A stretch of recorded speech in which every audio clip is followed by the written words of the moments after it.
My name's Ardis Watkins, and I am Legislative Affairs Director for the State Employees Association of North Carolina, and y'all have gotten a lot of emails from, I know, no doubt, just the organization that I work for, but also a lot of the state employees and retirees. I absolutely respect the comments about fear not being a good way to react when you're talking about investment funds. We believe this bill itself is a reaction out of fear, and I'll explain that real quickly here. Madam Treasurer is no doubt without a lot on her plate. She's got a yeoman's job to do, and we respect that. But the fact of the matter is, as sole fiduciary over an $80 billion plan, one person is in charge of the amount of money that is 4 times what 170 of y'all call the shots on over here in the $20 billion budget. That is a tremendous amount of power. And so what some people see as hamstringing the person with the power by putting some checks and balances on that, we think is only reasonable. Again, we're somewhere under 25% in terms of usage of that 34% that is allowed now to be put in alternatives, and that cannot be underscored enough.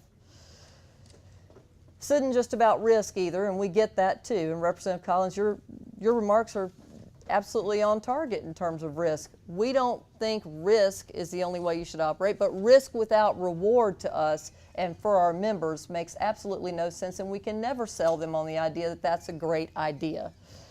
And the Treasurer's information she gave to the GovOps Committee shows that over a 10-year period, because my understanding is that's the way we need to look. We need to look a little longer term, not just 1 or 2 months where something performed a certain way.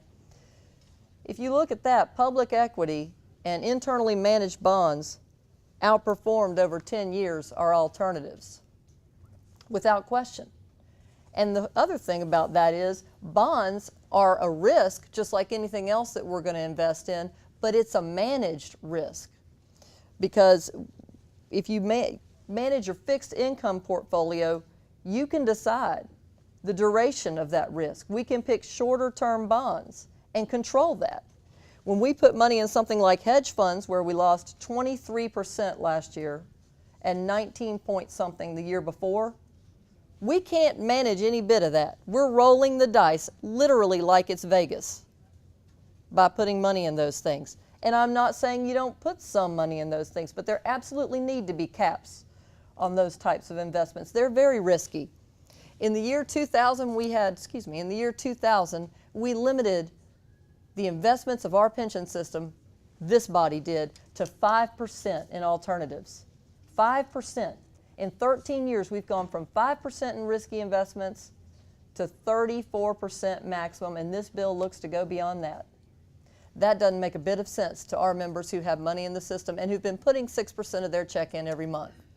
But let's talk about the taxpayers, because they're affected too. South Carolina thought this looked like a great idea. Let's try to avoid putting a lot on the taxpayers. We're going to put a whole lot in alternatives. And they did. They put 53% of their portfolio in there. You know what they did? They went into a $14.4 billion hole in their system. The taxpayers are paying that off, and they'll be paying it off for quite some time. And worse yet, the employees who had contributed to that system, they won't see COLAs. They'll be living on a very fixed income for the rest of their lives because somebody decided going to Vegas in terms of the way they approached the investments was the thing to do. This is not something that we can support in terms of going anywhere beyond the authority that's there right now. We understand you need flexibility. It's there.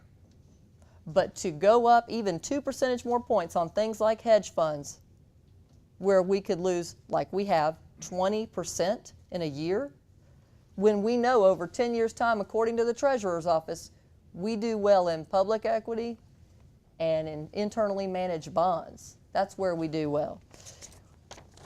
I respect all the opinions that have been expressed today, but I respectfully ask you not to expand the current authority. Let's work within that. Let's protect the state employees and retirees' money. Let's protect the taxpayers' money. Let's not go to Vegas. Thank you.